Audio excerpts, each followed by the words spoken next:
বৈষম্য বিরোধী ছাত্র আন্দোলনের হতাহতের ঘটনা তদন্তে জাতিসংঘের ফ্যাক্ট ফাইন্ডিং মিশন আগামী সপ্তাহে ঢাকা আসছে বলে নিশ্চিত করেছেন সংস্থাটির আবাসিক প্রতিনিধি গুয়েন লুইস।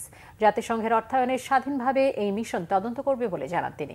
এদিকে জাতিসংঘ মিশনকে তদন্তে সরকার সব ধরনের সহায়তা দেবে বলে জানিয়েছে পররাষ্ট্র উপদেষ্টা তৌহিদ হোসেন। রিপোর্ট করছেন এমরুল কায়েস। জাতিসংঘের আবাসিক সমন্বয়ক গুয়েন লুইস বৃহস্পতিবার সকালে পররাষ্ট্র উপদেষ্টা তৌহিদ হোসেনের সঙ্গে সৌজন্য সাক্ষাৎ করেন। পরে সাংবাদিকদের সঙ্গে কথা বলেন গুয়েন লুইস। জানান, জাতিসংঘের মানবাধিকার বিষয়ক হাই কমিশনার এবং প্রধান উপদেষ্টা জাতিসংঘের অধীনে হতাহতের ঘটনা তদন্তে সম্মত হয়েছেন। এরই আলোকে জাতিসংঘ তদন্ত দলের ফ্যাক্ট ফাইন্ডিং মিশন আগামী সপ্তাহে দেশে আসবে বলে জানান তিনি।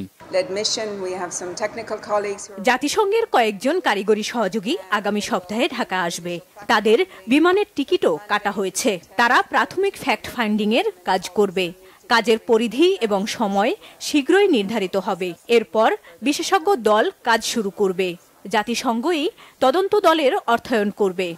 পররাষ্ট্র উপদেষ্টা তৌহিদ হোসেন জানান, তদন্তকে গ্রহণযোগ্য ও নিরপেক্ষ করতেই জাতিসংঘের সহায়তা নেওয়া হচ্ছে। আইনগত ব্যবস্থা নিয়ে শাস্তি দেওয়া হোক, কাউকে কিন্তু আরবিট্রারিলি বা সামারি ট্রায়ালের কোনো চিন্তা কিন্তু সরকারের নেই। আমরা অবশ্যই চেষ্টা করবো যেন একদম সম্পূর্ণ নিরপেক্ষ একটা তদন্ত হয় এবং তার ভিত্তিতে এবং গ্রহণযোগ্য সমস্ত পৃথিবীর কাছে। আমরা কিন্তু এখন এমন সিচুয়েশনটা এমন যে কোনো কিছু করতে গেলেই তো এক ধরনের ক্রিটিসিজম আসতে পারে। কাজে আমরা চাইবো এটা সম্পূর্ণ নিরপেক্ষভাবেই হোক এবং তাতে আমাদের যা যা সহায়তা করা দরকার সেটা আমরা করবো। এদিকে পররাষ্ট্র উপদেষ্টার সঙ্গে সৌজন্য সাক্ষাৎ করেছেন জাপান ও রাশিয়ার রাষ্ট্রদূতরা।